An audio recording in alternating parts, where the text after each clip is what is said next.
Oi mamãe, aqui é a Maria Cristina Lopes, psicóloga do comportamento alimentar infantil, e esse é o workshop para mães de filhos seletivos.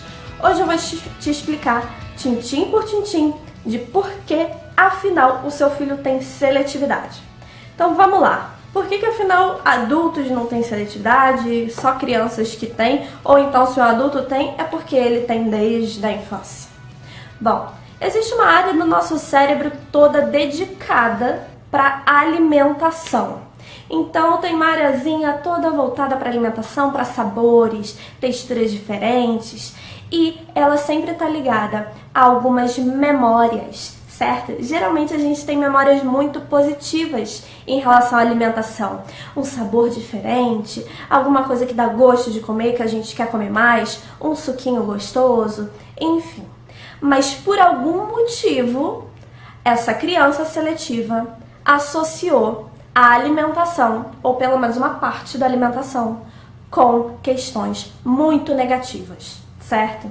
Então você precisa entender que geralmente crianças seletivas tiveram algum tipo de trauma, digamos assim, certo? Que está associado de alguma forma com a alimentação, ok? Então, mas Maria Cristina, que tipos de traumas são esses? Eu vou te explicar, certo? Então, os traumas podem ser ou questões fisiológicas ou questões situacionais de vida. Ainda não deu para entender muito bem, né? Mas eu vou te explicar. Então, questões fisiológicas são questões de fisiologia negativas, então questões que causam desconforto muito grande, causadas muitas vezes por alguma condição médica. Então, eu vou te falar quais são as condições médicas mais comuns, certo? Existem várias, mas tem algumas que são mais comuns. Seu filho pode ter alguma que eu não vou falar, certo? Mas com certeza alguma coisa aconteceu. Então, as principais são estomatite, refluxo, alguma questão respiratória crônica, então pode ser qualquer questão respiratória ou de alergia, enfim, certo? E outras questões que não necessariamente são relacionadas a alguma doença, como por exemplo, uma internação, ou então uma dor dentária crônica, uma diarreia crônica, bebês vomitadores, ou seja, vômito crônico, crianças que vomitam com uma certa frequência. Enfim, existem milhares de questões aí que estão relacionadas a uma alimentação negativa, a um comportamento alimentar negativo e a uma seletividade. Será que seu filho já teve alguma dessas questões? Muitas vezes já teve e não foi diagnosticado. Já peguei vários casos de refluxo que teve alguns sintomas, mas que não foi diagnosticado porque não fizeram todos os exames. Muitos casos mesmo, pelo menos uns 5 casos disso. Já tive também questões sobre alergias alimentares ao leite, ao ovo, enfim. Questões relacionadas a isso, geralmente são questões gastrointestinais, ou seja, questões que realmente, quando você se alimenta, aquele desconforto vai ser maior, como um refluxo, uma estomatite, alguma questão respiratória que não está relacionada à gastrointestinal, mas que causa desconforto quando come. Ou seja, alguma questão que quando você se alimenta, o desconforto vai ser maior. Simples assim. Então, a alimentação fica bem associadinha no cérebro com esse desconforto fisiológico, certo? Algumas questões situacionais também podem estar relacionadas, como, por exemplo, a morte de alguém muito querido, como um pai, uma mãe, um avô, uma avó que são muito próximos, ou então uma mudança de casa. Então, questões que vão causar um estresse emocional, que nada vai fazer mais do que causar um desconforto fisiológico também, que vai estar associado à alimentação, porque quando você come, quando você vai ingerir alguma coisa, o desconforto vai ficar maior, certo? Nós adultos, entendemos isso bem, porque quando a gente fica ou gripado ou com resfriado qualquer, quando a gente come, a gente se sente desconfortável, a gente quer comer menos, a gente não está muito afim, só que a gente consegue distinguir entre um desconforto que é relacionado a uma bactéria, a um resfriado, da alimentação. Uma criança já não consegue. a associação fica muito forte, certo? Eu sempre costumo falar de uma situação de uma paciente que eu tive, de uma mãe, de um paciente, que foi o seguinte, foi muito simples. Quando eu comecei a falar sobre essas situações, ela me contou, ela me relatou sobre isso. Que foi quando ela foi tomar um suco de maracujá, certo? E logo depois dela tomar, uns 2 minutos depois, ela botou tudo pra fora. Ela vomitou tudo. Então, desde esse dia, ela não consegue sentir cheiro de maracujá, ela não consegue chegar perto de suco de maracujá, que ela naturalmente sente uma forte ânsia de vômito, ela sente um enjoo muito forte, ela fica muito ansiosa. Mas ela, por ser adulta, ela consegue separar a questão do maracujá dos outros alimentos. Agora, se isso acontecesse com uma criança de 1, 2, 3 anos, o que aconteceria? Possivelmente, a criança ela ficaria com um desconforto muito grande e associaria a vários alimentos, não apenas ao maracujá, certo? Alguns outros diagnósticos também podem estar associados com a seletividade. Um muito comum é o autismo. O autismo é um diagnóstico muito amplo, mas que uma das questões que estão associadas à seletividade é uma percepção fisiológica aumentada. Então é como se eles sentissem muito mais do que a gente. É como se todas as sensações no corpo fossem maiores. Então, todas as texturas e sabores são sentidos de forma muito maior. Outra questão que também está associada é essa questão da fixação por algumas rotinas ou alguns objetos. Então, são crianças que muitas vezes não conseguem sair muito de um padrão de comportamento. Isso também está muito associado à seletividade, mas o que está mais associado é essa percepção exacerbada, certo? Outra questão que também pode estar associada é o TOC, transtorno obsessivo compulsivo. Isso está associado justamente pela ansiedade muito grande da criança e também pelo padrão muito rígido de comportamento, certo? E além desses dois, outra questão que pode estar associada é o TDAH.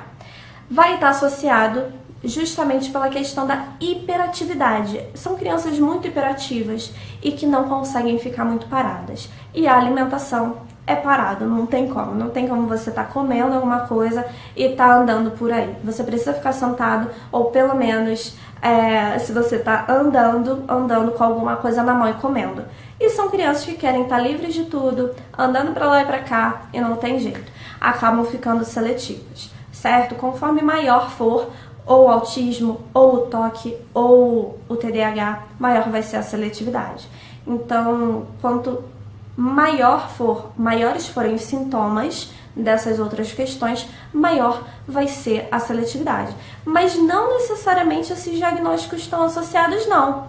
Na verdade, poucos pacientes meus têm alguns desses diagnósticos além da seletividade. Geralmente é só a seletividade e alguma questão gastrointestinal que já foi embora.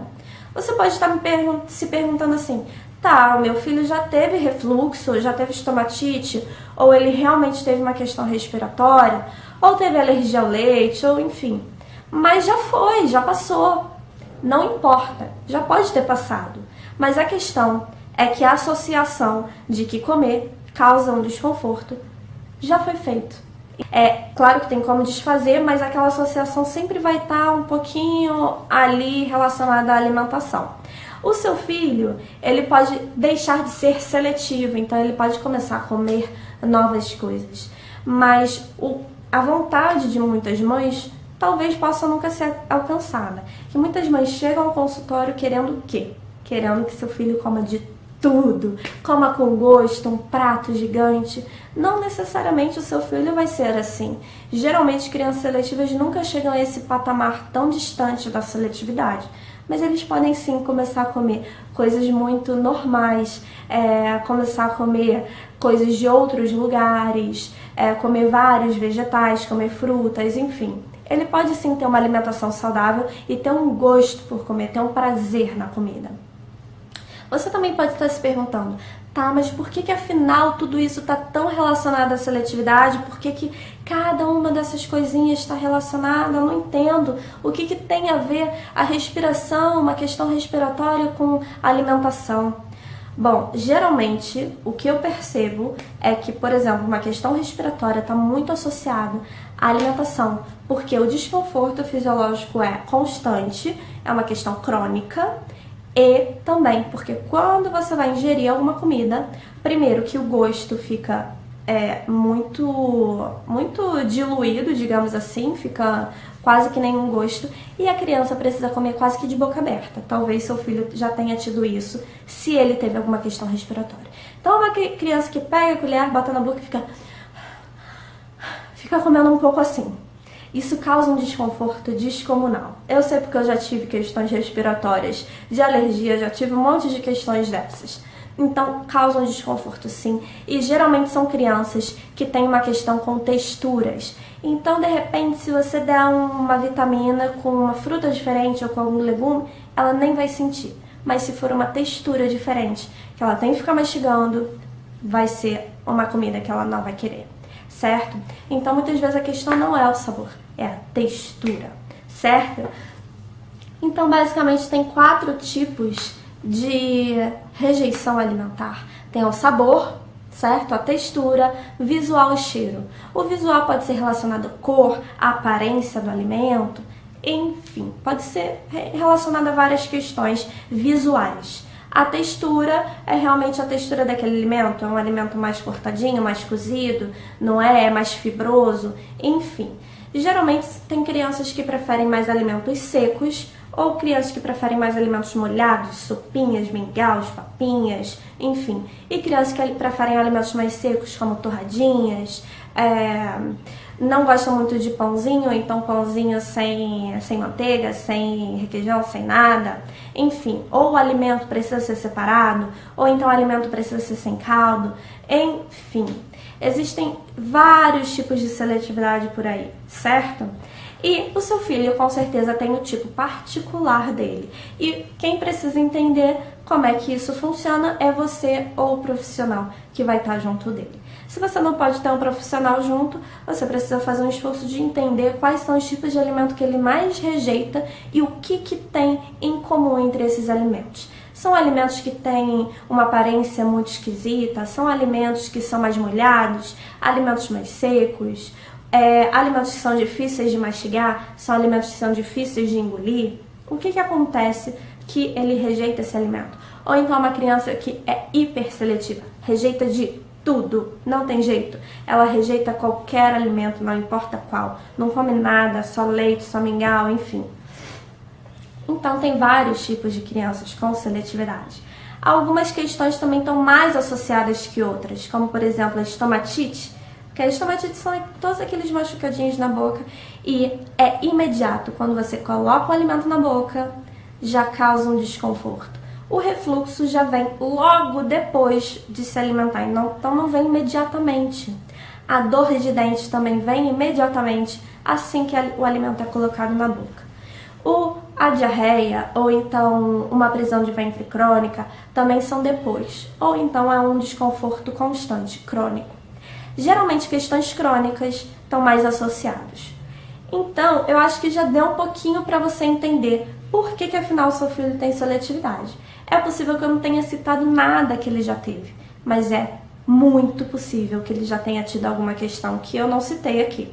Muitas vezes é isso que acontece, certo?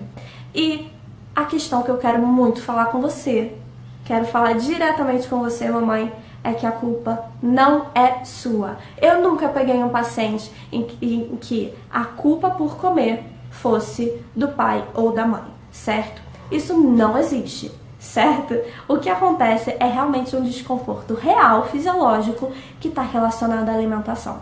E agora que você sabe disso, a gente consegue começar a trabalhar melhor, certo? Amanhã eu vou falar para você sobre realmente as questões que dão certo e as questões que não dão certo, ok? Então, fica para amanhã a gente falar sobre isso para você entender um pouquinho melhor. Tchauzinho!